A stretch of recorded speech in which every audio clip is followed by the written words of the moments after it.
बिस्मिल्लाहिर्रहमानिर्रहीम। अल्लाहुम्मा सल्ली अला मुहम्मद व अला आलि मुहम्मद व बारिक वसल्लम सल्ली अलैहि। लखां करोड़ां दरूद सोने कमली वाले आका हज़रत मुहम्मद अरबी सल्लल्लाहु अलैहि वसल्लम ते आप दी आल ते आप दे साहबा ते। मेरा नाम जी डॉक्टर सैयद गज़नफर बुखारी है, पंजाब पाकिस्तान तो हाँ। तुसीं देख रहे हो PhD पंजाबी TV। जिद्दां कि तुसीं जानदे जे ये खास मुलाकात प्रोग्राम विच असीं तुहाडे रूबरू किसी जीनियस पंजाबी नूं करीदा है, किसी पढ़े लिखे पंजाबी नूं लैके आईदा है, कलम ते किताब नाल जुड़े पंजाबी नूं तुहाडे रूबरू करीदा है। अज भी असीं इस रवायत नूं बरकरार रखिया है। साडे नाल स्टूडियो विच मौजूद ने बहुत ही खूबसूरत पंजाबी। इक्को उन्हां दी जिहड़ी शख्सियत है उहदी कई जिफतां ने। वो इक्को वक्त विच महान अध्यापक भी ने, वो इक्को वक्त दे विच तारीख दान भी ने, वो समाज सेवक भी ने। हज़ारां विद्यार्थियों के ज़हन वो जिहड़े ने इलम की रोशनी नाल मनवर कर चुके हैं। मेरी मुराद है प्रोफैसर डॉक्टर बलदीप सिंह चीमा जी। बलदीप सिंह चीमा जी का ताल्लुक हरियाणा स्टेट नाल है। बहुत पढ़े लिखे इंसान ने, बहुत खूबसूरत इंसान ने। जिवें उतों सोहणे ने उवें वो विचों सोहणे ने। मेरा उन्हां नाल बड़ा पुराना ताल्लुक है, मेरे बड़े दोस्त ने, बड़े गूढ़े यार ने। मैं उन्होंने अज अपने नाल स्टूडियो विच देख के बहुत खुशी महसूस कर रहा जी। बलदीप सिंह चीमा जी, तुहानूं जी आइआं नूं कहने आ। किद्दां महसूस कर रहे जी तुसीं साडे नाल गल करके? की कहना चाहोगे देखण वालिआं नूं? जी, सब तो पहला PhD पंजाबी TV ਅਤੇ ਰਿਸਪੈਕਟਡ जी डॉक्टर गजनफर बुखारी ਦਾ थैंक यू। मैं बहुत बहुत ਧੰਨਵਾਦ ਕਰਦਾ, ਬਹੁਤ ਬਹੁਤ ਸ਼ੁਕਰਾਨਾ ਅਦਾ ਕਰਦਾ ਜਿਨ੍ਹਾਂ ਨੇ ਮੈਨੂੰ ਲਹਿੰਦੇ ਪੰਜਾਬ ਦੇ ਵਸਦੇ ਪੰਜਾਬੀ ਅਤੇ ਪੰਜਾਬੀਅਤ ਨੂੰ ਰੂਬੂ ਹੋਣ ਦਾ ਮੌਕਾ ਦਿੱਤਾ। ਮੈਂ ਤਹਿ ਦਿਲੋਂ ਧੰਨਵਾਦ ਕਰਦਾ ਡਾਕਟਰ ਸਾਹਿਬ ਦਾ। ਡਾਕਟਰ ਸਾਹਿਬ ਸਾਡੇ ਗੁੱਡ ਫਰੈਂਡ ਨੇ, ਬੜਾ ਗੁੱਡ ਵਰਕ ਕਰ ਰਹੇ ਨੇ ਅਤੇ ਮਾਂ ਬੋਲੀ ਪੰਜਾਬੀ ਦੀ ਸੇਵਾ ਕਰ ਰਹੇ ਨੇ। ਮੈਂ ਇਹਨਾਂ ਦਾ ਤਹਿ ਦਿਲੋਂ ਥੈਂਕ ਯੂ ਅਦਾ ਕਰਦਾ। जी प्रोफैसर डॉक्टर बलदीप सिंह चीमा जी, बहुत शुक्रिया तुसीं तशरीफ लैके आए। बड़ी खुशी हो रही है सानू। मैं ते मेरी सारी टीम तुहाडा शुक्रिया अदा करने आ। अच्छा, तुसीं तुहाडे चलने आ। तुसीं पहले दसो अपने कोई पिछोकड़ बारे दसो, मुढ़ली सिक्ख्या बारे दसो, MPhil कितों कीता, जाब विच किदों आए, ढेर सारियां पुछां ने। मैं ना भी तुहाडे नाल सांझ पुछिया जाए तुहाडे कोल जी। तुसीं दसो जरा अपने सारे। हाँ जी डॉक्टर साहब, तुसां मैनूं बहुत वधिया सवाल कीता। मैनूं खुशी भी हुई भी इस तरह का सवाल होना चाहिए सी। तो मेरा जन्म बहुत शुक्रिया पिंड केवल, जिन्हों पंजाबी खेत्र में केवल के नाम नाल पुकारा जाता है। मेरा पिंड तहसील कालियावाली, जिला Sirsa, state Haryana, India which पैंदा है। मेरे जो पिंड है एक इतिहासक पिंड है, इस बारे भी आप चर्चा करांगे। जी जरूर। जो मेरी मुढ़ली सिक्ख्या 10वीं तक पिंड दे हाई स्कूल तो मैं प्राप्त की। उस तो बाद सही जो हायर एजुकेशन है वो तलवंडी साबो, जिन्हों गुरां दी नगरी दमदमा साहिब भी कहा जाता है, उत्थों मैं प्राप्त की। मैं जो MPhil की स्टडी गुरु कांसी यूनिवर्सिटी दमदमा साहब तो प्राप्त की थी, जो सही अजकल PhD की स्टडी जो चल रही है। तो जदों मेरा जन्म होया तो घर विच बहुत गरीबी सी। तो मैं 10वीं तक पढ़ते पढ़ते नाल नाल असीं मझां भी चारते सी। स्कूलों आना, बड़ी गल है जी। स्कूल वर्क करके घंटा 2 घंटे दे विच तां असां मझां चारन जाना। तो 10वीं तक रियलिटी है, असीं नाल नाल 10वीं तक सिक्ख्या प्राप्त की थी ते असीं मझां भी चारियां।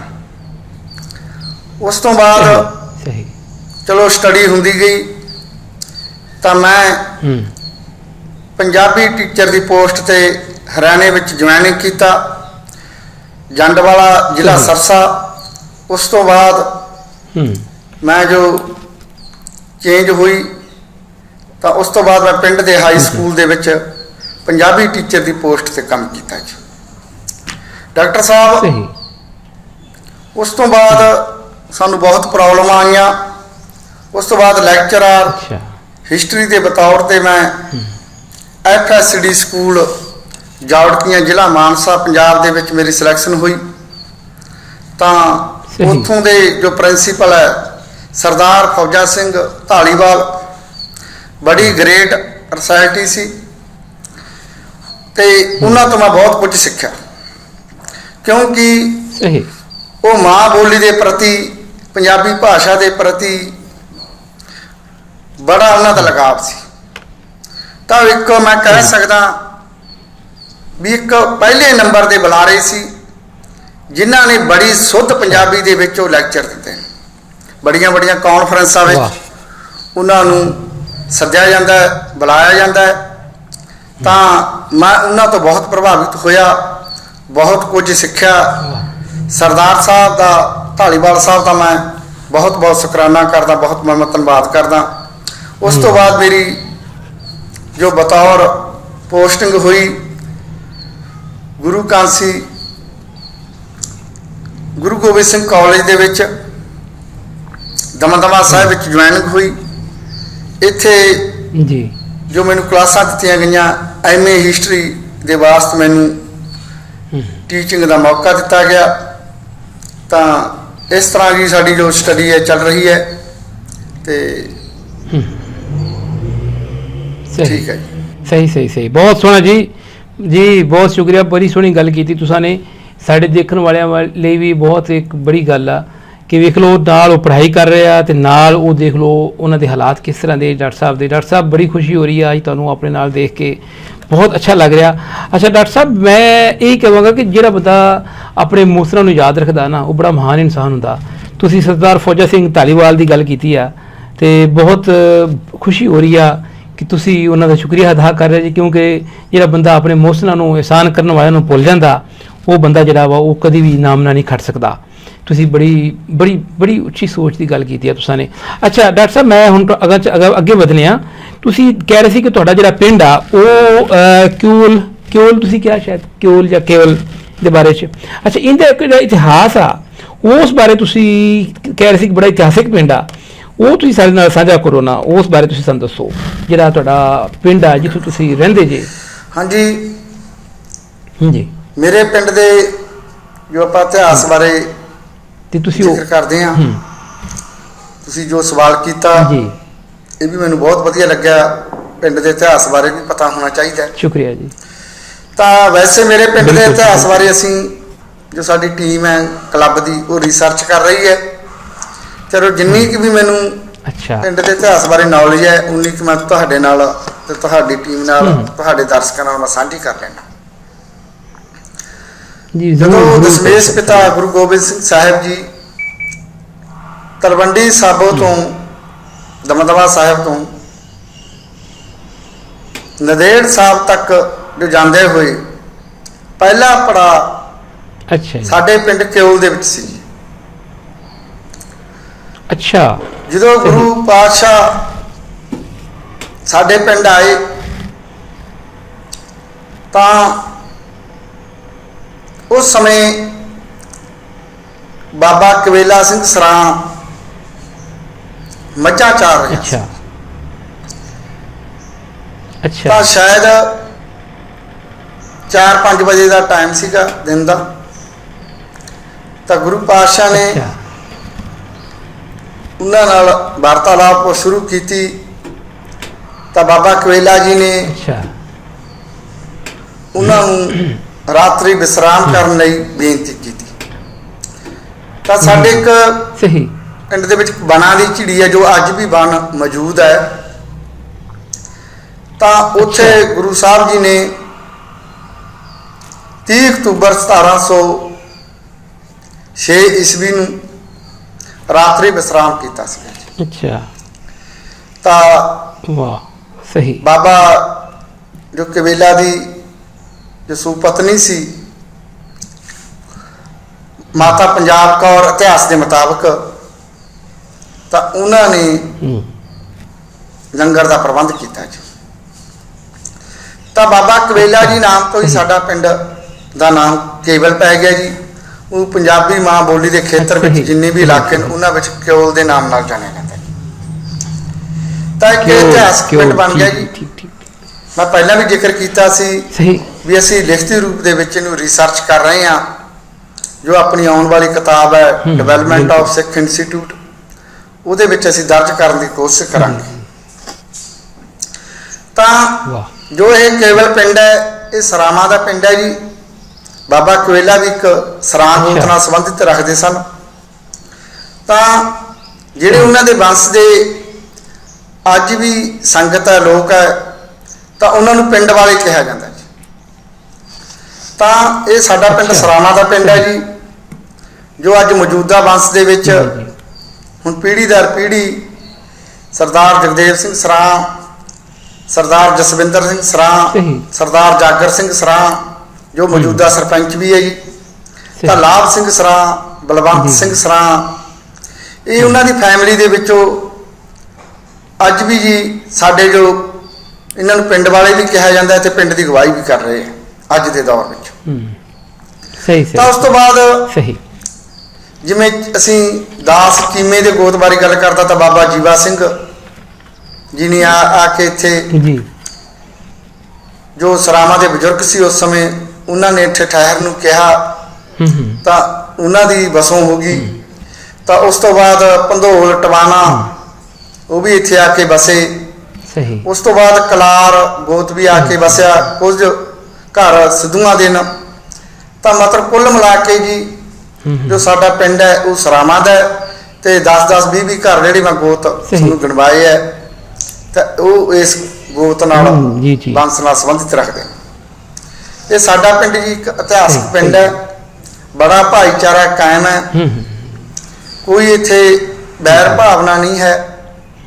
ਤਾਂ ਇੱਕ ਇਤਿਹਾਸਕ ਗੁਰਾਂ ਦੀ ਨਗਰੀ ਦੇ ਨਾਂ ਤੇ ਇਹ ਪਿੰਡ ਜੋ ਅੱਜ ਗੁਰਦੁਆਰਾ ਸਾਹਿਬ ਬਣਿਆ ਹੋਇਆ ਗੁਰਾਂ ਦੇ ਨਾਂ ਤੇ, ਗੁਰੂ ਗੋਬਿੰਦ ਸਿੰਘ ਸਾਹਿਬ ਜੀ ਦੇ ਨਾਂ ਤੇ, ਪੈਂਤਰਾ ਸਾਹਿਬ ਅੱਜ ਵੀ ਮੌਜੂਦ ਹੈ। ਸਾਡੇ ਇੱਥੇ ਦਿੱਲੀ ਵਾਲੇ ਜੋ ਮਹਾਨ ਪੁਰਸ਼ ਹੈ ਬਾਬਾ ਬਿਕਰ ਜੀ, ਬਾਬਾ ਢਿੱਲੋਂ ਜੀ, ਉਹ ਕਾਰ ਸੇਵਾ ਸਾਡੇ ਗੁਰਦੁਆਰਾ ਸਾਹਿਬ ਸੇਵਾ ਨਿਭਾ ਰਹੇ ਜੀ। ਵਾਹ ਵਾਹ ਜੀ ਵਾਹ, ਬਹੁਤ ਬਹੁਤ ਸੋਹਣੀ ਗੱਲ ਕੀਤੀ ਜੀ ਤੁਸਾਂ ਨੇ। ਬਾਬਾ ਕਵੇਲਾ ਸਿੰਘ ਤੋਂ ਕੇਵਲ ਨਾ ਪਿੰਡ ਦਾ ਪਿਆ, ਗੁਰੂ ਗੋਬਿੰਦ ਸਿੰਘ ਜੀ ਮਹਾਰਾਜ ਨੇ ਇੱਥੇ ਇੱਕ ਰਾਤ ਕੱਟੀ ਤੇ ਮਾਤਾ ਪੰਜਾਬ ਕੌਰ ਜੀ ਤੁਸਾਂ ਨੇ ਕਿਹਾ, ਉਹਨਾਂ ਨੇ ਉਹਨਾਂ ਜੋ ਲੰਗਰ ਦਾ ਪ੍ਰਬੰਧ ਕੀਤਾ। ਬਹੁਤ ਅੱਛਾ ਲੱਗਾ ਜੀ ਇਹ ਦੇਖ ਕੇ। ਅੱਛਾ, ਇਹ ਡਾਕਟਰ ਸਾਹਿਬ ਇੱਕ ਹੋਰ ਮੇਰੇ ਮਨ 'ਚ ਆ ਰਿਹਾ ਸੀ ਕਿ ਤੁਸੀਂ ਮੈਨੂੰ ਇੱਕ ਕਿਤਾਬ ਕੱਲੀ ਸੀ ਆਪਣੀ, ਤੁਸਾਂ ਨੇ ਮੈਨੂੰ ਕਿਹਾ ਸੀ ਕਿ ਇਹ ਕਿਤਾਬ ਦੇਖੋ, ਤੇ ਤੁਸਾਂ ਮੈਂ ਉਹਨੂੰ ਦੇਖਿਆ ਵੀ, ਮੈਂ ਬਲਕਿ ਉਹਦਾ ਪ੍ਰਿੰਟ ਆਊਟ ਲਿਆ ਕਿਉਂਕਿ ਸਾਡੇ ਕੋਲ ਸਾਡੇ ਬੰਦੇ ਪਾ ਗਏ ਆ ਕਿ ਅਸੀਂ ਉਹ ਕਿਤਾਬ ਡਾਕਦੇ ਸੀਗੇ ਤੇ ਲੈ ਨਹੀਂ ਸਕਦੇ। ਵਟਸਐਪ ਦੀ ਵੀ ਤੁਸਾਂ ਕੱਲੀ ਸੀ, ਬਹੁਤ ਸੋਹਣਾ ਲੱਗਾ ਦੇਖ ਕੇ ਮੈਨੂੰ। ਬਜ਼ੁਰਗਾਂ ਦਾ ਜ਼ਿਕਰ ਕੀਤਾ, ਉਹਦੇ ਵਿੱਚ ਸੂਫੀ ਸੰਤ ਸਰਕਾਰ ਲਖਦਾਤਾ ਟਰਸਟ ਦੇ ਬਾਰੇ ਤੁਸਾਂ ਦੇਖਿਆ ਅੱਜ ਵੀ ਤੁਸੀਂ ਉਹਦੇ ਪ੍ਰਧਾਨ ਜੇ, ਉਸ ਬਾਰੇ ਦੱਸੋ ਵੀ ਇਹ ਜਿਹੜਾ ਵਾ ਸੂਫੀ ਸੰਤ ਸਰਕਾਰ ਲਖਦਾਤਾ ਟਰਸਟ ਹੈ, ਇਹ ਕੀ ਆ, ਕਿਵੇਂ ਇਹਦੇ ਬਾਰੇ ਖਿਆਲ ਆਇਆ ਤੁਹਾਡੇ ਮਨ 'ਚ, ਇਸ ਬਾਰੇ ਕੁਝ ਦੱਸੋ ਜੀ।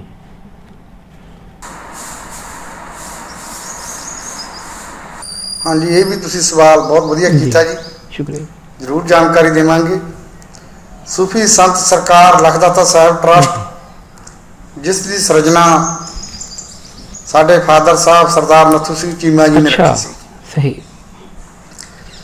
ਤਾਂ ਸਰਦਾਰ ਸਾਹਿਬ ਇੱਕ ਬਹੁਤ ਵੱਡੀ ਉੱਚੀ ਸੋਚ ਦੇ ਮਾਲਕ ਸਨ ਜੀ। ਉਹਨਾਂ ਦਾ ਸੁਭਾਅ ਸੰਤ ਰੂਪੀ ਸੀਗਾ ਜੀ। ਤਾਂ ਦੇਖੋ ਜੀ, ਤੁਸੀਂ ਉਹ ਇੱਕ ਫਾਦਰ ਸਾਹਿਬ ਅਨਪੜ੍ਹ ਹੋਣ ਦੇ ਬਾਵਜੂਦ ਵੀ ਉਹਨਾਂ ਨੇ ਜੀ ਇੱਕ ਟਰਸਟ ਦੀ ਸਥਾਪਨਾ ਕੀਤੀ ਜੀ। ਵਾਹ। ਤਾਂ ਨਾਲ ਨਾਲ ਉਹਨਾਂ ਨੇ ਟਰਸਟ ਦੇ ਰਾਹੀਂ ਸਮਾਜ ਭਲਾਈ ਦੇ ਕੰਮ ਸਟਾਰਟ ਕੀਤੇ। ਵਾਹ। ਤਾਂ ਸ਼ਾਇਦ ਅਪਡੇਟ ਹੈ ਜੀ 5000 ਪਬਲਿਕ ਜੁੜੀ ਹੋਈ ਹੈ ਉਹਨਾਂ ਟਰਸਟ ਨਾਲ ਜੀ। ਤਾਂ ਉਹ ਟਰਸਟ ਵੇਖੋ ਅੱਜ ਵੀ ਚੱਲ ਰਿਹਾ ਹੈ, ਭਾਵੇਂ ਫਾਦਰ ਸਾਹਿਬ ਦੀ ਡੈਥ ਹੋ ਗਈ 20 ਅਗਸਤ 2019 ਦੇ ਵਿੱਚ। ਤਾਂ ਉਹ ਟਰਸਟ ਅੱਜ ਵੀ ਵੱਡੀ ਪੱਧਰ ਤੇ ਸਮਾਜ ਭਲਾਈ ਦੇ ਕੰਮ ਕਰ ਰਿਹਾ ਹੈ। ਜਿਵੇਂ ਪੰਜਾਬ ਪ੍ਰਧਾਨ, ਹਰਿਆਣਾ ਪ੍ਰਧਾਨ, ਰਾਜਸਥਾਨ, ਦਿੱਲੀ, ਹਿਮਾਚਲ, ਫਿਰ ਵੀ ਉਸ ਤੋਂ ਬਾਅਦ ਇਕਾਈ ਛੋਟੀ ਜ਼ਿਲ੍ਹਾ ਪੱਧਰ ਤੇ ਜ਼ਿਲ੍ਹਾ ਪ੍ਰਧਾਨ, ਫਿਰ ਬਲਾਕ ਪ੍ਰਧਾਨ, ਇੱਕ ਮਜ਼ਬੂਤ ਸੰਗਠਨ ਬਣਿਆ ਹੋਇਆ ਜੀ। ਸਹੀ। ਤਾਂ ਮੈਂ ਬਿਲਕੁਲ ਅਨਟੱਚ ਸੀ ਟਰਸਟ ਅੱਛਾ। ਤੋਂ। ਤਾਂ ਜਦੋਂ ਸਰਦਾਰ ਪ੍ਰਵਿੰਦਰ ਸਿੰਘ ਚਾਹਲ SHO ਬਠਿੰਡਾ ਨੇ ਇਸ ਟਰਸਟ ਨੂੰ ਜੁਆਇਨ ਕੀਤਾ, ਤਾਂ ਉਹਨਾਂ ਦੀ ਮਿਸਿਜ ਲਖਵਿੰਦਰ ਕੌਰ ਚਾਹਲ ਜੋ MA B.Ed ਹੈ, ਤਾਂ women wing of trust the chairperson ਬਣੀ। ਤਾਂ ਇੱਕ ਵੱਡੇ ਪੱਧਰ ਤੇ ਮੀਟਿੰਗ ਰੱਖੀ। ਅੱਛਾ। ਤਾਂ ਮੀਟਿੰਗ ਦੇ ਵਿੱਚ ਇਹ ਚਰਚਾ ਹੋਈ ਵੀ ਇੱਕ ਕਿਤਾਬ ਦੀ ਸਿਰਜਣਾ ਸਹੀ ਕੀਤੀ ਜਾਵੇ। ਸਹੀ ਸਹੀ ਸਹੀ। ਤਾਂ ਉਹ ਸੇਵਾ ਕਿਤਾਬ ਦੀ ਜੀ ਮੈਨੂੰ ਲਾਤੀ ਇਹਨਾਂ ਨੇ, ਵਾਹ। ਮੈਨੂੰ ਜ਼ਿੰਮੇਵਾਰੀ ਦਿੱਤੀ। ਤਾਂ ਚਲੋ ਮੈਂ ਸੋਚਿਆ ਵੀ ਸਟੱਡੀ ਦੇ ਨਾਲ ਨਾਲ ਆਪਾਂ ਇਹ ਕਿਤਾਬ ਦੀ ਵੀ ਰਚਨਾ ਸ਼ੁਰੂ ਕਰ ਦਿੰਦੇ ਹਾਂ, ਜੋ ਅੱਜ ਕੱਲ ਅਪਡੇਟ ਹੈ, ਪ੍ਰਿੰਟ ਹੋ ਜੀ, ਚੁੱਕੀ ਹੈ। ਸਹੀ। ਬਸ ਲਾਕਡਾਊਨ ਦੇ ਬਾਵਜੂਦ ਕਰਕੇ ਰਿਲੀਜ਼ ਨਹੀਂ ਹੋ ਸਕੀ। ਹੋ ਜਾਏਗੀ ਇਨਸ਼ਾਅੱਲਾ। ਤਾਂ ਇਹਦੇ ਇਸ ਕਿਤਾਬ ਦੇ ਵਿੱਚ ਜੀ 37 ਸੂਫੀ ਪੀਰਾਂ ਦੀ ਜੀ ਹਾਂ। ਜੀਵਨੀਆਂ ਦਰਜ ਨੇ। ਜੀ ਜੀ। ਤਾਂ ਟਰਸਟ ਦੇ ਵਿੱਚ ਬਹੁਤ ਪੜ੍ਹੇ ਲਿਖੇ ਮਹਾਨ ਹਸਤੀਆਂ ਨੇ। ਸਰਦਾਰ ਬਲਕਰਨ ਸਿੰਘ ਘੁਮਾਣ ਬਠਿੰਡਾ, ਜੋ ਲਾ ਦੀ ਬੜੀ ਸਟੱਡੀ ਕਰ ਰਹੇ ਨੇ, LLM, ਉਹਨਾਂ ਦੀ ਸਟੱਡੀ ਅਪਡੇਟ ਦੇ ਵਿੱਚ ਹੈਗੀ ਹੈ ਜੀ। ਹੋਰ ਵੀ ਸਟੱਡੀ ਕਰ ਰਹੇ ਹੈ। ਮਤਲਬ ਪੜ੍ਹੇ ਲਿਖੇ ਲੋਕ ਹੈ ਜੀ, ਜੋ ਟਰਸਟ ਨੂੰ ਇਸ ਚਲਾ ਰਹੇ ਹੈ। ਬਹੁਤ। ਜ਼ਿਲ੍ਹੇ ਪ੍ਰਧਾਨ, ਬਲਾਕ ਪ੍ਰਧਾਨ ਤੋਂ ਲੈ ਕੇ ਸਟੇਟ ਪੱਧਰ ਤੱਕ, ਇੰਡੀਆ ਲੈਵਲ ਤੱਕ ਇਹ ਟਰਸਟ ਚੱਲ ਰਿਹਾ ਹੈ। ਬਹੁਤ ਵਧੀਆ ਜੀ, ਬਹੁਤ ਸੋਹਣਾ ਜੀ। ਬੜੀ ਗੱਲ ਆ ਡਾਕਟਰ ਸਾਹਿਬ, ਬਹੁਤ ਬੜੀ ਗੱਲ ਆ। ਇਹ ਸੂਫੀਆਂ ਦਾ ਜ਼ਿਕਰ ਕੀਤਾ ਤੁਸੀਂ ਨੇ, ਕਿਤਾਬ ਮੇਰੇ ਕੋਲ ਆਈ ਨਾ ਜੀ, ਮੈਂ ਦੇਖੀ ਤੇ ਬਹੁਤ ਜਿਹੜਾ ਦਿਲ ਖੁਸ਼ ਹੋਇਆ। ਉਹਦੇ ਵਿੱਚ ਬਜ਼ੁਰਗਾਂ ਦੇ ਜ਼ਿਕਰ ਕੀਤੇ ਆ, ਜਿਹੜੇ ਸੂਫੀਵਾਦ ਆ ਇਹ ਹਮੇਸ਼ਾ ਤੁਰ ਤੋਂ ਹੀ ਲੋਕਾਂ ਨੂੰ ਜੋੜਦੇ ਆਏ ਆ। ਇਹੀ ਵਜ੍ਹਾ ਵਾ ਕਿ ਸੂਫੀਆਂ ਦੇ ਕੋਲ ਹਿੰਦੂ ਵੀ ਹੁੰਦੇ ਰਹੇ, ਸਿੱਖ ਵੀ ਹੁੰਦੇ ਰਹੇ, ਮੁਸਲਮਾਨ ਵੀ ਹੁੰਦੇ ਰਹੇ। ਸੂਫੀ ਜੋੜਨ ਦਾ ਹੀ ਕੰਮ ਕਰਦਾ। ਸੂਫੀ ਆਪਣੀ ਮੈਂ ਖਤਮ ਕਰਕੇ ਸਿਰਫ ਰੱਬ ਦਾ ਹੋ ਜਾਂਦਾ, ਆਪਣੇ ਅੰਦਰੋਂ ਆਪਣੀ ਮੈਂ ਮੁਕਾ ਦਿੰਦਾ, ਆਪਣੇ ਆਪ ਨੂੰ ਹੀਣਾ ਕਰ ਦਿੰਦਾ ਵਾ, ਬਹੁਤ ਨੀਵਾਂ ਕਰ ਦਿੰਦਾ ਵਾ ਆਪਣੇ ਆਪ ਨੂੰ। ਇੰਨਾ ਨੀਵਾਂ ਕਰ ਦਿੰਦਾ ਕਿ ਇਨਸਾਨ ਦੀ ਅੱਖ ਉਹ ਨੀਵਾਂਪਣ ਦੇਖ ਹੀ ਨਹੀਂ ਸਕਦੀ। ਉਹ ਜਿਵੇਂ ਸ਼ਾਹ ਹੁਸੈਨ ਨੇ ਕਿਹਾ ਸੀ ਨਾ ਕਿ ਮੈਨੂੰ ਨਾ ਵਸਾਰੀਓ ਮੇਰੇ ਸਾਹਿਬਾ ਮੈਂ ਤੇਰੀ ਹੋ ਮੁਕੀਆਂ, ਉਹ ਮੁਕਣਾ ਪੈਂਦਾ ਆਪਣੇ ਸਾਹਿਬ ਦਾ। ਬਹੁਤ ਸੋਹਣੀ ਗੱਲ ਕੀਤੀ। ਅਜੇ ਇਹੀ ਵਜ੍ਹਾ ਕਿ ਇਹ ਜਿਹੜਾ ਟਰਸਟ ਆ, ਉਹਨਾਂ ਨੇ ਸੂਫੀ ਸੰਤਾਂ ਦੇ ਬਾਰੇ 'ਚ ਇੱਕ ਬਹੁਤ ਬੜੀ ਕਿਤਾਬ, ਮੈਂ ਦੇਖੀ ਕਿਤਾਬ, ਬਹੁਤ ਸ਼ਾਨਦਾਰ ਕੰਮ ਆ, ਦਿਲ ਖੁਸ਼। ਉਹ ਕਿਤਾਬ ਤੋਂ ਮੈਂ ਅਸਲ 'ਚ ਮੁਤਾਸਰ ਹੋਇਆ ਸਾਂ ਕਿ ਡਾਕਟਰ ਸਾਹਿਬ ਵੈਸੇ ਤਾਂ ਬੜੀ ਮਹਾਨ ਹਸਤੀ ਨੇ, ਬੜੇ ਵੱਡੇ ਲਿਖਿਆਰ ਨੇ, ਉਸਤਾਦ ਬੜੇ ਵਧੀਆ ਨੇ, ਲੇਕਿਨ ਉਹ ਜਿਹੜਾ ਕੰਮ ਕਰ ਰਹੇ ਨੇ ਨਾ ਆਪਣਾ ਕਿਤਾਬ ਦੇ ਹਵਾਲੇ ਨਾਲ, ਸੂਫੀਆਂ ਦੇ ਹਵਾਲੇ ਨਾਲ, ਬਜ਼ੁਰਗਾਂ ਦੇ ਹਵਾਲੇ ਨਾਲ, ਉਹ ਬੜਾ ਇੱਕ ਮੈਨੂੰ ਉਹਨੇ ਬੜਾ ਮੁਤਾਸਰ ਕੀਤਾ। ਪੰਜਾਬੀ ਜਿੱਥੇ ਕਲਮ ਕਿਤਾਬ ਨਾਲ ਜੁੜੇ ਨੇ, ਉੱਥੇ ਖੇਡਾਂ ਨਾਲ ਵੀ ਪ੍ਰੀਤ ਕਰਦੇ ਲੱਗੇ ਹੁੰਦੇ ਨੇ। ਤੁਰ ਤੋਂ ਹੀ ਪੰਜਾਬੀ ਦੁਨੀਆ ਦੀ ਜੀਨੀਅਸ ਤਰੀਨ ਕੌਮ ਨੇ, ਤੇ ਇਹਦੇ ਨਾਲ ਨਾਲ ਬਹੁਤ ਮਹਾਨ ਖਿਡਾਰੀ ਵੀ ਪੰਜਾਬੀ ਕੌਮ ਵਿੱਚ ਸਾਨੂੰ ਨਜ਼ਰ ਹੀ ਆਉਂਦੇ ਨੇ। ਇਸੇ ਤਰ੍ਹਾਂ ਹੀ ਮੁਖਤਲਿਫ ਕਲੱਬ ਬਣੇ ਹੋਏ ਨੇ, ਸਪੋਰਟਸ ਕਲੱਬ ਬਣੇ ਨੇ। ਇਹ ਡਾਕਟਰ ਸਾਹਿਬ ਤੁਸੀਂ ਵੀ ਇੱਕ ਬਾਬਾ ਗੋਬਿੰਦ ਦਾਸ ਸਪੋਰਟਸ ਕਲੱਬ ਬਣਾਇਆ ਹੋਇਆ ਉੱਥੇ ਪਿੰਡ ਦੇ ਵਿੱਚ, ਉਸ ਬਾਰੇ ਕੁਝ ਦੱਸੋ। ਬੜਾ ਫੇਮਸ ਕਲੱਬ ਹੈ ਉਹ ਪੰਜਾਬ ਦੇ ਵਿੱਚ। ਹਾਂਜੀ ਹਾਂਜੀ, ਕਲੱਬ, ਹਾਂਜੀ ਕਲੱਬ ਬਾਰੇ ਜ਼ਰੂਰ ਦੱਸਾਂਗੇ ਜੀ। ਜੀ ਪਲੀਜ਼। ਜੋ ਸਾਡੇ ਪਿੰਡ ਦਾ ਜੀ ਇੱਕ ਕਲੱਬ ਆ, ਬਾਬਾ ਗੋਬਿੰਦ ਦਾਸ ਸਪੋਰਟਸ ਕਲੱਬ। ਅੱਛਾ। ਪਹਿਲਾਂ ਆਪਾਂ ਇਤਿਹਾਸ ਬਾਰੇ ਚਰਚਾ ਕਰ ਲਈਏ ਜੀ। ਜੀ ਜ਼ਰੂਰ। ਕਲੱਬ ਦੇ ਬਾਰੇ ਜੀ। ਤਾਂ ਸਾਡੇ ਪਿੰਡ ਕਿਉਲ ਦੇ ਵਿੱਚ ਇੱਕ ਪ੍ਰਾਂਚੀ ਡੇਰਾ ਜੀ, ਸ਼ਾਇਦ 200 ਸਾਲ ਪਹਿਲਾਂ। ਅੱਛਾ। ਉਸ ਡੇਰੇ ਦੀ ਸਥਾਪਨਾ ਬਾਬਾ ਗੋਬਿੰਦ ਦਾਸ ਜੀ ਨੇ ਕੀਤੀ ਸੀ। ਅੱਛਾ। ਤਾਂ ਉਹ ਬਾਬਾ ਜੀ ਦੇ ਨਾਂ ਤੇ ਹੀ ਬਾਬਾ ਗੋਬਿੰਦ ਦਾਸ ਸਪੋਰਟਸ ਕਲੱਬ ਦੀ ਸਥਾਪਨਾ ਅਸੀਂ ਕੀਤੀ ਜੀ। ਵਾਹ। ਤਾਂ ਉਸ ਦੇ ਪ੍ਰੈਜ਼ੀਡੈਂਟ ਵੀ ਮੈਨੂੰ ਬਣਾਇਆ ਗਿਆ ਜੀ। ਅੱਛਾ। ਵਾਹ। 2001 ਦੇ ਵਿੱਚ ਜੋ ਪ੍ਰੈਜ਼ੀਡੈਂਟ ਬਣਾਇਆ ਜੀ, ਉਸ ਤੋਂ ਬਾਅਦ ਅਸੀਂ ਟੂਰਨਾਮੈਂਟ ਕਰਵਾਏ, ਅੱਛਾ। ਕਬੱਡੀ ਦੀਆਂ ਗੇਮਾਂ ਕਰਵਾਈਆਂ, ਹੋਰ ਵੀ ਜਿੰਨੇ ਛੋਟੇ ਮੋਟੇ ਕੰਮ ਸਮਾਜ ਭਲਾਈ ਦੇ ਅਸੀਂ ਪਿੰਡ ਵਿੱਚ ਕੀਤੇ ਜੀ। ਸਹੀ। ਤਾਂ ਅਸੀਂ ਇੱਕ ਸਾਡੇ ਏਰੀਏ ਦੇ ਵਿੱਚ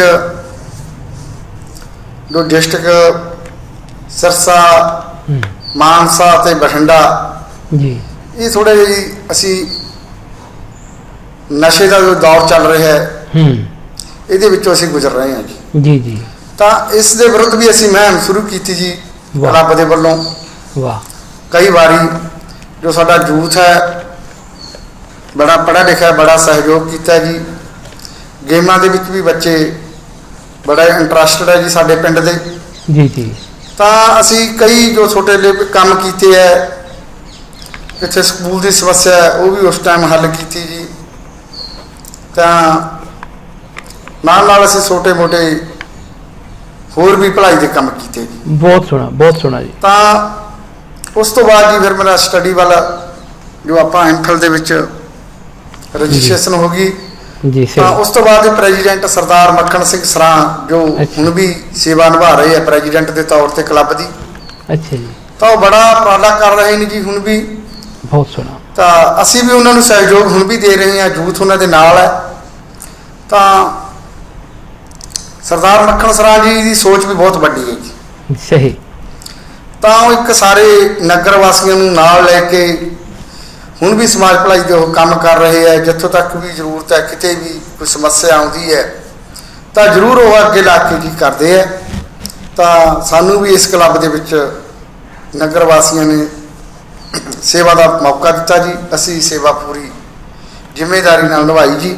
ਵਾਹ ਹਾਂਜੀ ਡਾਕਟਰ ਸਾਹਿਬ। ਵਾਹ, ਬਿਲਕੁਲ ਜੀ, ਬਹੁਤ ਸੋਹਣਾ। ਤੁਸਾਂ ਨੇ ਬਹੁਤ ਸੋਹਣਾ ਉਪਰਾਲਾ ਜੀ। ਮੈਂ ਨਾਲ ਨੋਟ ਲੈ ਰਿਹਾ ਸਾਂ।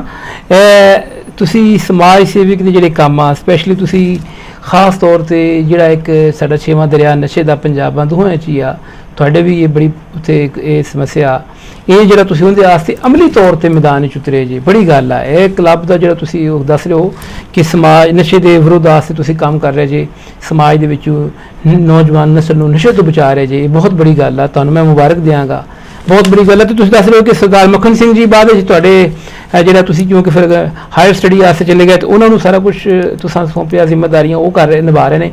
ਬਿਲਕੁਲ ਜੀ, ਜ਼ਰੀ ਗੱਲ ਆ ਕਿ ਉਹ ਫਿਰ ਬਹੁਤ ਅੱਛੇ ਤਰੀਕੇ ਨਾਲ ਸਾਰਾ ਕੰਮ ਕਰ ਰਹੇ ਹੋਣਗੇ। ਬਹੁਤ ਅੱਛਾ ਜੀ। ਅੱਛਾ ਡਾਕਟਰ ਸਾਹਿਬ, ਇੱਕ ਸਵਾਲ ਹੋਰ ਬਣਦਾ ਇੱਥੇ ਕਿ PhD ਦਾ ਜਿਹੜਾ ਤੁਹਾਡਾ ਟੌਪਿਕ ਆ, ਉਸ ਬਾਰੇ ਸਾਡੇ ਦੇਖਣ ਵਾਲਿਆਂ ਨੂੰ ਦੱਸੋ, ਜਿਹੜੇ ਤੁਹਾਡੇ ਆਪਣਾ ਗਾਈਡ ਨੇ, ਕਿੰਨੇ ਨੇ ਤੁਹਾਡੀ ਰਹਿਨਮਾਈ ਕੀਤੀ ਤੁਹਾਡੇ ਤਲੀਮੀ ਪੰਨ ਦੇ ਵਿੱਚ, ਕੌਣ ਤੁਹਾਡੇ ਨਾਲ ਸ਼ਾਮਲ ਰਿਹਾ, ਉਸ ਬਾਰੇ ਕੁਝ ਥੋੜਾ ਦੱਸੋ। ਹਾਂਜੀ ਡਾਕਟਰ ਸਾਹਿਬ, ਵੈਸੇ ਤਾਂ ਮੈਂ ਸਟੱਡੀ ਬਾਰੇ ਦੱਸ ਚੁੱਕਾ, ਚਲੋ ਆਪਾਂ ਟੌਪਿਕ ਬਾਰੇ ਗੱਲ ਕਰ ਲੈਂਦੇ ਹਾਂ। ਜੀ ਬਿਲਕੁਲ। ਤਾਂ ਜੋ ਐਮਫਿਲ ਦੇ ਵਿੱਚ ਜੋ ਮੇਰੇ ਗਾਈਡ ਸੀ ਜੀ, ਡਾਕਟਰ ਸੁਖਜੀਤ ਕੌਰ ਭੁੱਲਰ ਬਠਿੰਡਾ, ਅੱਛਾ, ਉਹਨਾਂ ਨੇ ਮੈਨੂੰ ਜੀ ਟੌਪਿਕ ਦਿੱਤਾ, ਜੋ ਥੀਸਿਸ ਦਿੱਤਾ ਜੀ, ਡਿਵੈਲਪਮੈਂਟ ਆਫ ਸਿੱਖ ਇੰਸਟੀਟਿਊਟ। ਅੱਛਾ। ਤਾਂ ਉਹ ਤੇ ਮੇਰਾ ਬੜਾ ਜੀ ਮਨ ਲੱਗਿਆ, ਬੜੀ ਰੀਝ ਨਾਲ ਮੈਂ ਥੀਸਿਸ ਦੀ ਸਟੱਡੀ ਕੀਤੀ। ਵਾਹ, ਸਹੀ। ਜਦੋਂ ਇਸ ਦਾ ਵਾਇਵਾ ਹੋਇਆ ਜੀ ਤਾਂ ਪੰਜਾਬੀ ਯੂਨੀਵਰਸਿਟੀ ਪਟਿਆਲਾ ਤੋਂ ਰਿਸਪੈਕਟਡ ਡਾਕਟਰ ਬਲਰਾਜ ਸਿੰਘ ਮੇਰਾ ਵਾਇਵਾ ਲੈਣ ਆਏ ਸੀ। ਅੱਛਾ ਜੀ। ਉਹਨਾਂ ਨੇ ਥੀਸਿਸ ਦੀ ਰੀਡਿੰਗ ਕੀਤੀ ਜੀ। ਤਾਂ ਉਹਨਾਂ ਨੇ ਮੈਨੂੰ ਇੱਕ ਹੀ ਗੱਲ ਕਹੀ ਵੀ ਤੁਸੀਂ PhD ਕਰਨਾ ਚਾਹੋਗੇ? ਅੱਛਾ। ਤਾਂ ਮੇਰਾ ਉਸ ਸਮੇਂ ਜਵਾਬ ਸੀਗਾ ਜੀ, ਸਰ ਜੀ ਵੀ ਮੈਂ ਨਹੀਂ ਕਰ ਸਕਦਾ ਜੀ, ਮੈਂ ਇੱਕ ਗਰੀਬ ਕਿਸਾਨ ਦਾ ਬੇਟਾ, ਮੈਨੂੰ ਫਾਈਨੈਂਸ ਤੌਰ ਤੇ ਬਹੁਤ ਕਮੀ ਹੈ ਜੀ। ਸਹੀ। ਤਾਂ ਉਹਨਾਂ ਨੇ ਕਿਹਾ ਵੀ ਜਦੋਂ ਵੀ ਤੁਸੀਂ PhD ਸਟਾਰਟ ਕਰੋਗੇ ਤਾਂ ਇਹੀ ਥੀਸਿਸ PhD ਦੇ ਵਿੱਚ ਲੈਣਾ। ਸਹੀ। ਤਾਂ ਉਹੀ ਗੱਲ ਉਹਨਾਂ ਦੀ ਸੱਚੀ ਹੋਈ ਜੀ। ਮੈਂ ਜਦੋਂ PhD ਰਜਿਸਟ੍ਰੇਸ਼ਨ ਹੋਈ ਤਾਂ ਡਿਵੈਲਪਮੈਂਟ ਆਫ ਸਿੱਖ ਇੰਸਟੀਟਿਊਸ਼ਨ, ਅੱਛਾ, ਦਾ ਮੈਂ ਇਹ ਥੀਸਿਸ, ਕਿਉਂਕਿ 100 ਪੇਜ ਤੋਂ ਪਾਸ ਹੋ ਚੁੱਕਿਆ ਸੀ ਐਮਫਿਲ ਦੇ ਵਿੱਚ। ਉਸ ਤੋਂ ਬਾਅਦ ਅਸੀਂ ਜੋ ਦੂਸਰੇ ਪੇਜ ਰਹਿੰਦੇ ਸਟੱਡੀ ਚੱਲ ਰਹੀ ਹੈ ਜੀ। ਸਹੀ। 1 ਈਅਰ ਤੱਕ ਕੰਪਲੀਟ ਹੋ ਜੂਗੀ। ਵਾਹ। ਤਾਂ ਡਿਵੈਲਪਮੈਂਟ ਆਫ ਸਿੱਖ ਇੰਸਟੀਟਿਊਸ਼ਨ ਦੇ ਵਿੱਚ ਜੋ ਇੰਸਟੀਟਿਊਸ਼ਨ ਹੈ ਜੀ, ਸੰਗਤ ਐਂਡ ਪੰਗਤ, ਆਪਾਂ ਫਸਟ ਬਾਰੇ ਗੱਲ ਕਰ ਲੈਂਦੇ ਹਾਂ, ਤਾਂ ਜ਼ਿਆਦਾ ਟਾਈਮ ਲੱਗ ਜਾਏਗਾ। ਕੋਈ ਗੱਲ ਨਹੀਂ। ਜੋ ਸ੍ਰੀ ਪਹਿਲੀ ਪਾਤਸ਼ਾਹ ਸ੍ਰੀ ਗੁਰੂ ਨਾਨਕ ਦੇਵ ਸਾਹਿਬ ਜੀ ਨੇ ਸਟਾਰਟ ਕੀਤੀ ਸੀ ਜੀ। ਤਾਂ ਰਾਵੀ ਦਰਿਆ ਦੇ ਕੰਢੇ ਕਰਤਾਰਪੁਰ ਦੇ ਵਿੱਚ 1521 ਦੇ ਵਿੱਚ ਜੋ ਸੰਗਤ ਪੰਗਤ ਸਟਾਰਟ ਕੀਤੀ ਜੀ। ਉਸ ਤੋਂ ਬਾਅਦ ਦੂਜੀਆਂ ਮੰਜੀ ਪ੍ਰਥਾ, ਮਸੰਤ system, Miri Piri, the create of Khalsa ਪੰਥ, ਉਸ ਤੋਂ ਬਾਅਦ ਅਸੀਂ ਇਸ ਥੀਸਿਸ ਤੇ ਕੰਮ ਕਰ ਰਹੇ ਹਾਂ। ਵਾਹ। ਤਾਂ ਇਹ ਥੀਸਿਸ ਆਈ ਜੀ। ਤਾਂ ਮੇਰੇ ਬਲਰਾਜ ਸਾਹਿਬ ਨੇ ਤੇ ਡਾਕਟਰ ਸੁਖਜੀਤ ਕੌਰ ਭੁੱਲਰ ਨੇ ਵੀ ਕਿਹਾ ਸੀ ਕਿ ਤੁਸੀਂ ਆਪਦੀ ਇੱਕ ਕਿਤਾਬ ਵੀ ਜ਼ਰੂਰ, ਜਦੋਂ PhD ਹੋਊਗੀ ਤੁਹਾਡੀ। ਜੀ। ਤਾਂ ਅਸੀਂ ਇਸ ਤੇ ਸੋਚਿਆ ਵੀ ਕਿਤਾਬ ਵੀ ਜ਼ਰੂਰ ਆਪਾਂ ਪਬਲਿਕ ਕਰਵਾਵਾਂਗੇ। ਜੋ ਥੀਸਿਸ ਪਾਸ ਹੋ ਗਿਆ, ਵਾਇਵਾ ਹੋ ਗਿਆ PhD ਦਾ। ਜੀ। ਤਾਂ ਗੁਰੂ ਨਾਨਕ ਸਾਹਿਬ ਤੋਂ ਲੈ ਕੇ ਗੁਰੂ ਗੋਬਿੰਦ ਸਿੰਘ ਤੱਕ ਅਸੀਂ ਜਿੰਨੀਆਂ ਵੀ ਇੰਸਟੀਟਿਊਸ਼ਨ ਹੈ ਉਹਨਾਂ ਤੇ ਅਸੀਂ ਜ਼ਰੂਰ ਜੀ ਇਸੇ ਵਿੱਚ ਚਰਚਾ ਕੀਤੀ ਹੈ। ਵਾਹ। ਜਿੱਥੋਂ ਤੱਕ ਵੀ ਰਿਸਰਚ ਦੀ ਜ਼ਰੂਰਤ ਪਈ ਹੈ ਉਹ ਵੀ ਅਸੀਂ ਐਡ ਕੀਤਾ ਜੀ। ਸਹੀ। ਇਸ ਤਰ੍ਹਾਂ ਸਾਡਾ ਜੀ ਜੋ PhD ਦਾ ਟੌਪਿਕ ਸੀ, ਇਸ ਤਰ੍ਹਾਂ ਅਸੀਂ ਡਾਕਟਰ ਬਲਰਾਜ ਸਿੰਘ ਦੀ ਦੇਣ ਹੈ ਜੀ। ਅੱਛਾ। ਤਾਂ ਹੁਣ ਵੀ ਡਾਕਟਰ ਰਣਵੀਰ ਸਿੰਘ ਕਿੰਗਰਾ ਸਾਹਿਬ ਜੋ ਗੁਰੂ ਗੋਬਿੰਦ ਸਿੰਘ ਕਾਲਜ ਡਿਗਰੀ ਦੇ ਪ੍ਰਿੰਸੀਪਲ ਹੈ, ਤਾਂ ਉਹਨਾਂ ਨੇ ਵੀ ਮੈਨੂੰ ਪੂਰਾ ਸਹਿਯੋਗ ਦੇਣ ਦੀ ਗੱਲ ਕੀਤੀ ਹੈ ਜੀ, ਸਹਿਯੋਗ ਦੇ ਵੀ ਰਹੇ ਹੈ ਜੀ ਜੀ। ਤਾਂ ਉਹ ਇੱਕ ਤਰ੍ਹਾਂ ਦੇ ਮੇਰੇ ਗਾਈਡ ਵੀ ਹੈ ਜੀ, ਉਹ ਗਾਈਡ। ਤਾਂ ਇਸ ਕਰਕੇ ਮੇਰੇ ਕੋਲੇ ਜੋ ਮੈਂ ਬੜੀ ਕਿਸਮਤ ਵਾਲਾ ਵੀ ਮੈਨੂੰ ਜੋ ਸਹਿਯੋਗ ਹੈ, ਤਾਂ ਉਹ PhD ਹੋਲਡਰ ਦਾ ਮੈਨੂੰ ਬਹੁਤ ਜ਼ਿਆਦਾ ਸਹਿਯੋਗ ਹੈ। ਬੜੀ ਗੱਲ ਹੈ ਜੀ। ਤਾਂ ਜਿਵੇਂ ਤੁਸੀਂ ਦੇਖੋ ਡਾਕਟਰ ਸੁਖਜੀਤ ਕੌਰ ਭੁੱਲਰ, ਜੀ ਜੀ ਡਾਕਟਰ ਬਲਰਾਜ ਸਿੰਘ, ਡਾਕਟਰ ਰਣਵੀਰ ਸਿੰਘ ਕਿੰਗਰਾ, ਜੀ। ਤਾਂ ਖੁਦਾ ਨੇ ਇੱਕ ਹੋਰ ਪਰਸਨੈਲਿਟੀ ਦੇ ਦਰਸ਼ਨ ਕਰਨ ਦਾ ਮੌਕਾ ਦਿੱਤਾ, ਜੀ, ਜੀ। ਡਾਕਟਰ ਗਜਨਲ ਬੁਖਾਰੀ ਸਾਹਿਬ ਜੀ ਦਾ। ਮਿਹਰਬਾਨੀ ਡਾਕਟਰ ਸਾਹਿਬ, ਬਹੁਤ ਤਾਂ ਸ਼ੁਕਰੀਆ। ਇਸ ਤਰ੍ਹਾਂ ਮੇਰੀ ਜ਼ਿੰਦਗੀ 'ਚ ਚੇਂਜ ਹੁੰਦੀ ਆਈ ਜੀ। ਨਹੀਂ, ਬਹੁਤ ਸ਼ੁਕਰੀਆ ਤਾਂ ਡਾਕਟਰ ਸਾਹਿਬ, ਬਹੁਤ ਸ਼ੁਕਰੀਆ ਮੈਂ ਤੁਹਾਡਾ। ਸਾਰਾ ਅੱਗੇ ਇਹੀ ਦੁਆ ਕਰਦਾ ਜਿੰਨੇ ਵੀ ਮੇਰੇ ਗਾਈਡ ਹੈ ਜਾਂ ਡਾਕਟਰ ਸਾਹਿਬ ਸਹਿਯੋਗ ਦੇ ਰਹੇ ਆ PhD, ਤਾਂ ਮੈਂ ਤਹਿ ਦਿਲੋਂ ਉਹਨਾਂ ਦਾ ਧੰਨਵਾਦ ਕਰਦਾ। ਤਾਂ ਉਹਨਾਂ ਦੀ ਲਾਈਫ ਦੇ ਵਿੱਚ ਪ੍ਰਮਾਤਮਾ ਗੌਡ ਤੋਂ ਬੇਨਤੀ ਕਰਦਾ ਵੀ ਦਿਨ ਦੁੱਗਣੀ ਤੇ ਰਾਤ ਚੌਗੁਣੀ। ਡਾਕਟਰ ਸਾਹਿਬ ਬਹੁਤ ਸ਼ੁਕਰੀਆ, ਇੰਨਾ ਤੁਸੀਂ ਮਾਣ ਦਿੱਤਾ, ਇੰਨਾ ਪਿਆਰ ਦਿੱਤਾ, ਇੰਨਾ ਸਤਿਕਾਰ ਦਿੱਤਾ, ਤੁਹਾਡਾ ਬਹੁਤ ਸ਼ੁਕਰੀਆ ਜੀ। ਤੁਸੀਂ ਸਾਨੂੰ ਇਸ ਕਾਬਿਲ ਸਮਝਿਆ। ਬਿਲਕੁਲ ਜੀ, ਅਸੀਂ ਖੁਦ ਤਾਲਿਬ ਇਲਮ ਹਾਂ, ਅਸੀਂ ਤਾਂ ਖੁਦ ਸਿੱਖਦੇ ਪਏ ਹਾਂ, ਤੇ ਬਹੁਤ ਮਿਹਰਬਾਨੀ ਹੈ ਜੀ। ਅੱਛਾ ਡਾਕਟਰ ਸਾਹਿਬ, ਇੱਕ ਆਖਰੀ ਸਵਾਲ, ਪ੍ਰੋਗਰਾਮ ਦੇ ਅੰਤ ਵੱਲ ਜਾ ਰਹੇ ਹਾਂ। ਤੁਸੀਂ ਕਿਉਂਕਿ ਤਾਰੀਖਦਾਨ ਜੇ, ਤਾਰੀਖ ਪੜ੍ਹਾ ਰਹੇ ਜੇ ਕਈਆਂ ਵਰ੍ਹਿਆਂ ਤੋਂ ਕਾਲਜ ਦੇ ਵਿੱਚ ਵਿਦਿਆਰਥੀਆਂ ਨੂੰ, ਵਿਦਿਆਰਥੀ ਤੁਹਾਡੇ ਕੋਲ ਸਿੱਖ ਰਹੇ ਨੇ, ਤੁਹਾਡੇ ਕੋਲ ਤਾਰੀਖ ਜਿਹੜੀ ਉਹ ਪੜ੍ਹ ਰਹੇ ਨੇ। ਮੈਂ ਵੀ ਇੱਕ ਤਾਲਿਬ ਇਲਮ ਸਮਝੋ, ਮੈਨੂੰ ਆਪਣਾ ਵਿਦਿਆਰਥੀ ਸਮਝੋ।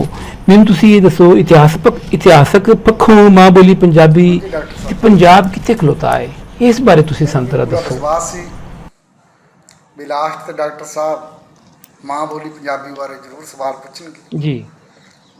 ਤਾਂ ਜੀ ਡਾਕਟਰ ਸਾਹਿਬ। ਚਲੋ ਜੀ, ਜਿੰਨੀ ਕੁ ਨੌਲੇਜ ਹੈ, ਵੈਸੇ ਮੈਂ ਪੰਜਾਬੀ ਦੀ MA ਕੀਤੀ ਸੀ। ਅੱਛਾ। ਉਸ ਤੋਂ ਬਾਅਦ ਫਿਰ ਜੋ ਧਿਆਨ ਸਟੱਡੀ ਹੈ, ਮੈਂ ਹਿਸਟਰੀ ਜ਼ਿਆਦਾ ਕੀਤੀ ਹੈ। ਤਾਂ ਜਿੰਨੀ ਕੁ ਨੌਲੇਜ ਹੈ ਜੀ ਆਪਾਂ ਜ਼ਰੂਰ ਸਾਂਝੀ ਕਰਾਂਗੇ। ਹਾਂ ਵੀ ਪੰਜਾਬੀ ਮਾਂ ਬੋਲੀ ਦਾ ਜੀ ਅਸੀਂ ਦਿਲੋਂ ਸਤਿਕਾਰ ਕਰਦੇ ਹਾਂ। ਸਾਡੇ ਪੰਜਾਬੀ ਖੇਤਰ ਇਲਾਕੇ ਮਾਲਵੇ ਵਿੱਚ ਪੈਂਦਾ, ਜੇ ਆਪਾਂ ਮਾਲਵੇ ਦੀ ਗੱਲ ਕਰਕੇ, ਬਾਅਦ 'ਚ ਹਰਿਆਣਾ ਅਲੱਗ ਹੁੰਦਾ ਜੀ।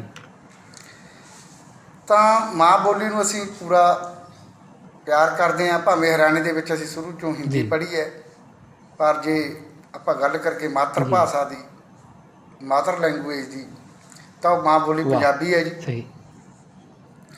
ਤਾਂ ਆਪਾਂ ਸਾਰਿਆਂ ਨੇ ਪੜ੍ਹਿਆ ਜੀ ਵੀ ਜੋ ਪੰਜਾਬੀ ਮਾਂ ਬੋਲੀ ਸਟਾਰਟ ਹੋਈ ਹੈ ਨਾਥਾਂ ਤੋਂ, ਜੋਗੀਆਂ ਤੋਂ, ਸੂਫੀਆਂ ਤੋਂ, ਸੰਤਾਂ ਤੋਂ, ਗੁਰੂਆਂ ਤੋਂ, ਸਾਰਿਆਂ ਨੇ ਇਤਿਹਾਸ ਪੜ੍ਹਿਆ ਬਿਲਕੁਲ ਜੀ, ਸਭ ਨੂੰ ਪਤਾ। ਚਲੋ ਆਪਾਂ ਥੋੜ੍ਹਾ ਪਿੱਛੇ ਚੱਲਦੇ ਹਾਂ ਪੰਜਾਬੀ ਦੀ ਬੈਕਗਰਾਊਂਡ ਦੀ। ਪਲੀਜ਼। ਜਦੋਂ ਪੰਜਾਬ ਦਾ ਨਾਮ ਜੀ ਸਪਤ ਸਿੰਧੂ ਸੀ, ਰਿਗਵੇਦ ਕਾਲ ਦੇ ਵਿੱਚ ਜਦੋਂ ਵੇਦ ਲਿਖੇ ਗਏ ਹੈ, ਜੋ ਚਾਰੇ ਵੇਦ ਹੈ ਜੀ, ਉਹ ਵੀ ਆਪਣੀ ਪੰਜਾਬ ਦੀ ਧਰਤੀ ਤੇ ਲਿਖੇ ਗਏ। ਮੈਂ ਉਹ ਪੰਜਾਬ ਦੀ ਗੱਲ ਕਰਦਾ ਜੀ, ਮੈਂ ਅੱਜ ਦੇ ਪੰਜਾਬ ਦੀ ਗੱਲ ਨਹੀਂ ਕਰਦਾ। ਮੈਂ ਉਹ ਸਪਤ ਸਿੰਧੂ ਦੀ ਗੱਲ ਕਰਦਾ ਜੀ। ਮੈਂ ਉਸ ਪੰਜਾਬ ਦੀ ਗੱਲ ਕਰਦਾ ਜੋ ਮਹਾਰਾਜਾ ਰਣਜੀਤ ਸਿੰਘ ਜਿਸ ਟਾਈਮ ਤੇ ਪੰਜਾਬ ਹੁੰਦਾ ਸੀ ਤੇ ਲਾਹੌਰ ਰਾਜਧਾਨੀ ਹੁੰਦੀ ਸੀ। ਮੈਂ ਉਹ ਪੰਜਾਬ ਦੀ ਗੱਲ ਕਰੂੰਗਾ। ਹੁਣ ਵਾਲੀ ਪੰਜਾਬ ਦੀ ਗੱਲ ਕਰਕੇ ਮੈਨੂੰ ਬੜਾ ਦੁੱਖ ਹੁੰਦਾ ਹੈ, ਬੜਾ ਰੋਣ ਆਉਂਦਾ ਹੈ। ਤੇ ਮੈਂ ਉਸ ਪੰਜਾਬ ਦੀ ਜੇ ਗੱਲ ਕਰਾਂ, ਜਿਵੇਂ ਤੁਸੀਂ ਸਵਾਲ ਪੁੱਛਿਆ, ਤਾਂ ਮੈਨੂੰ ਬਹੁਤ ਖੁਸ਼ੀ ਹੋਈ। ਤਾਂ ਰਿਗਵੇਦ ਕਾਲ ਦੇ ਵਿੱਚ ਪੰਜਾਬ ਨੂੰ ਸਪਤ ਸਿੰਧੂ ਕਿਹਾ ਜਾਂਦਾ ਸੀਗਾ ਜੀ। ਉਸ ਤੋਂ ਬਾਅਦ ਮਹਾਭਾਰਤ ਕਾਲ ਦੇ ਵਿੱਚ ਪੰਚਨਦ ਕਿਹਾ ਜਾਂਦਾ ਸੀ। ਸਾਡੇ ਹੇਂਡਸਾਂਗ ਜੋ ਚੀਨੀ ਯਾਤਰੀ ਆਇਆ ਸੀ ਨਾਲੰਦਾ ਵਿਸ਼ਵ ਵਿਦਿਆਲਿਆ ਵਿੱਚ ਸਟੱਡੀ ਕਰਨਾ, ਤਾਂ ਉਹਨਾਂ ਨੇ ਪੰਜਾਬ ਨੂੰ ਸੇਕੀਆ ਕਿਹਾ ਜੀ। ਤਾਂ ਮੌਰੀਆ ਕਾਲ ਦੇ ਵਿੱਚ ਪੰਜਾਬ ਨੂੰ ਢੱਕ ਵੀ ਕਿਹਾ ਜਾਂਦਾ। ਢੱਕ ਪੰਜਾਬ ਦਾ ਪੁਰਾਣਾ ਨਾਮ ਢੱਕ ਵੀ ਹੁੰਦਾ ਜੀ। ਅੱਛਾ। ਤਾਂ ਲਾਹੌਰ ਸੂਬਾ ਵੀ ਕਿਹਾ ਜਾਣ ਲੱਗਿਆ ਜੀ। ਤਾਂ ਵੀ ਪੰਜਾਬ ਦੇ ਜਿਵੇਂ ਵੱਖ-ਵੱਖ ਨਾਮ ਚੇਂਜ ਹੁੰਦੇ ਆਏ, ਤਾਂ ਇਸੇ ਤਰ੍ਹਾਂ ਸਾਡੀ ਮਾਂ ਬੋਲੀ ਪੰਜਾਬੀ ਦੇ ਵੀ ਨਾਮ ਚੇਂਜ ਹੁੰਦੇ। ਤਾਂ ਮੋਹਨ ਸਿੰਘ ਦੀਵਾਨਾ ਜੋ ਆਪਣੇ ਪ੍ਰਸਿੱਧ ਸਾਹਿਤਕਾਰ ਹੋਏ ਆ ਪੰਜਾਬੀ ਦੇ, ਉਹਨਾਂ ਨੇ ਕਿਤਾਬ ਦੇ ਵਿੱਚ ਲਿਖਿਆ ਹੈ ਵੀ ਉਹ ਮਾਂ ਬੋਲੀ ਦੇ ਵੱਖ-ਵੱਖ ਨਾਮ ਜਿਵੇਂ ਪੰਜਾਬ ਦੇ ਚੇਂਜ ਹੁੰਦੇ ਆਏ, ਉਸੇ ਤਰ੍ਹਾਂ ਮਾਂ ਬੋਲੀ ਪੰਜਾਬੀ ਦੇ ਨਾਮ ਚੇਂਜ ਹੋਏ। ਤਾਂ ਆਪਾਂ ਸ਼ੁਰੂ ਤੋਂ ਮੰਨੀਏ ਜਦੋਂ ਢੱਕ ਨਾਂ ਦਾ ਕਬੀਲਾ ਪੰਜਾਬ ਵਾਸਤੇ ਢੱਕ ਦੇਸ਼ ਕਿਹਾ ਜਾਂਦਾ ਤਾਂ ਮਾਂ ਬੋਲੀ ਦਾ ਇੱਕ ਪੁਰਾਣਾ ਰੂਪ ਢੱਕੀ ਵੀ ਕਿਹਾ ਜਾਂਦਾ ਸੀ। ਉਸ ਤੋਂ ਬਾਅਦ ਲਾਹੌਰੀ ਵੀ ਕਹਿਣ ਜਾਣ ਲੱਗਿਆ, ਲਹਿੰਦੀ ਵੀ ਕਿਹਾ ਜਾਂਦਾ ਹੈ ਠੀਕ, ਤੇ ਜੱਟ ਵੀ ਕਿਹਾ ਜਾਂਦਾ ਹੈ। ਤਾਂ ਮੁਗਲ ਕਾਲ ਦੇ ਵਿੱਚ ਇਹਦਾ ਨਾਂ ਪੰਜਾਬੀ ਪੈ ਗਿਆ। ਜਿਸ ਤਰ੍ਹਾਂ ਆਪਾਂ ਪਹਿਲਾਂ ਵੀ ਗੱਲ ਕੀਤੀ, ਪੰਜਾਬ ਦੇ ਵੱਖ-ਵੱਖ ਰੂਪ ਧਾਰਨ ਕਰਕੇ ਪੰਜਾਬ ਪੈ ਗਿਆ, ਤਾਂ ਉਸ ਵਿੱਚ ਬੋਲੀ ਜਾਣ ਵਾਲੀ ਬੋਲੀ ਦਾ ਨਾਮ ਵੀ ਪੰਜਾਬੀ। ਬਿਲਕੁਲ ਸਹੀ। ਤਾਂ ਮਹਾਰਾਜਾ ਰਣਜੀਤ ਸਿੰਘ ਦੇ ਟਾਈਮ ਤੇ ਦੇਖੋ ਜੀ, ਆਪਣਾ ਜੋ ਪੰਜਾਬ ਹੈ, ਤੁਸੀਂ ਲਹਿੰਦੇ ਪੰਜਾਬ ਵੱਲ ਬੈਠੇ ਹੋ, ਅਸੀਂ ਚੜ੍ਹਦੇ ਪੰਜਾਬ ਵੱਲ ਬੈਠੇ ਹਾਂ। ਬੜਾ ਰਿਸ਼ਤਾ, ਪਿਆਰਾ ਰਿਸ਼ਤਾ ਹੈ, ਨੋਹਾ ਮਾਸ ਵਰਗਾ ਰਿਸ਼ਤਾ ਹੈ, ਕਦੇ ਵੀ ਟੁੱਟਣ ਵਾਲਾ ਰਿਸ਼ਤਾ ਨਹੀਂ। ਤਾਂ ਮੈਂ ਛੋਟਾ ਹੁੰਦਾ ਸੋਚਦਾ ਸੀ ਯਾਰ, ਕਦੇ ਮਹਾਰਾਜਾ ਰਣਜੀਤ ਸਿੰਘ ਦੇ ਵੇਲੇ ਦੀ ਰਾਜਧਾਨੀ ਲਾਹੌਰ ਦੀ ਵੀ ਕਿਤੇ ਦਰਸ਼ਨ ਹੋਣਗੇ, ਤਾਂ ਉਹ ਮੇਰੀ ਖੁਦਾ ਨੇ ਜ਼ਰੂਰ ਪੂਰੀ ਕੀਤੀ। ਤਾਂ ਉਹ ਰੀਝ ਤੁਸੀਂ ਡਾਕਟਰ ਬੁਖਾਰੀ ਸਾਹਿਬ, ਬਹੁਤ ਸ਼ੁਕਰੀਆ ਜੀ ਡਾਕਟਰ ਸਾਹਿਬ, ਬਹੁਤ ਸ਼ੁਕਰੀਆ। ਮੈਨੂੰ ਬਹੁਤ ਖੁਸ਼ੀ ਹੋਈ, ਭਾਵੇਂ ਮੈਂ ਹਿਸਟਰੀ ਦੀ ਸਟੱਡੀ ਕਰ ਰਿਹਾ, ਪਰ ਪੰਜਾਬੀ ਨਾਲ ਮੈਂ ਬਚਪਨ ਤੋਂ ਹੀ ਲਗਾਵ ਹੈ। ਤਾਂ ਇਸੇ ਕਰਕੇ ਜੋ ਪੁਰਾਣੀ ਆਪਣੀ ਪੰਜਾਬੀ ਹੈ, ਇਹ ਸੂਫੀ ਪੀਰਾਂ ਗੁਰੂਆਂ ਨਾਥਾਂ ਦੀ ਮਾਂ ਬੋਲੀ ਹੈ। ਠੀਕ ਹੈ ਵੀ ਅੱਜ ਦੇ ਦੌਰ ਵਿੱਚ ਅਸੀਂ ਪੱਛਮੀ ਸੱਭਿਆਚਾਰ ਅਪਣਾ ਲਿਆ, ਉਹਦੇ ਕਰਕੇ ਅਸੀਂ ਥੋੜ੍ਹਾ ਬਹੁਤਾ ਪੰਜਾਬੀ ਤੋਂ ਦੂਰ ਹੁੰਦੇ ਜਾਂਦੇ। ਪਰ ਇਹ ਵੀ ਨਹੀਂ ਆਪਾਂ ਕਹਿ ਸਕਦੇ ਵੀ ਪੰਜਾਬੀ ਤੋਂ ਆਪਾਂ ਦੂਰ ਨਹੀਂ ਹੋ ਸਕਦੇ, ਕਿਉਂਕਿ ਉਹ ਵਿਰਸਾ, ਉਹ ਪੰਜਾਬੀ ਸੱਭਿਆਚਾਰ ਆਪਾਂ ਨੂੰ ਕਦੇ ਵੀ ਭੁੱਲਣ ਵਾਲਾ ਨਹੀਂ, ਜਿਹੜਾ ਆਪਾਂ ਕਿਤਾਬਾਂ ਦੇ ਵਿੱਚ ਹੁਣ ਤੱਕ ਪੜ੍ਹਦੇ ਹਾਂ। ਅਤੇ ਮੇਰੀ ਲਹਿੰਦੇ ਪੰਜਾਬ ਦੇ ਵਾਸੀਆਂ ਪੰਜਾਬੀਆਂ ਨੂੰ ਅਤੇ ਚੜ੍ਹਦੇ ਪੰਜਾਬ ਦੇ ਪੰਜਾਬੀਆਂ ਨੂੰ, ਜਿੱਥੇ ਵੀ ਦੇਸ਼ਾਂ ਵਿਦੇਸ਼ਾਂ ਵਿੱਚ ਵੱਸਦੇ ਪੰਜਾਬੀਆਂ ਨੂੰ ਇਹ ਅਪੀਲ ਹੈ ਵੀ ਮਾਂ ਬੋਲੀ ਨੂੰ ਕਦੇ ਨਾ ਭੁੱਲਿਓ, ਮਾਂ ਬੋਲੀ ਪੰਜਾਬੀ ਨੂੰ ਸਤਿਕਾਰ ਦਿਓ।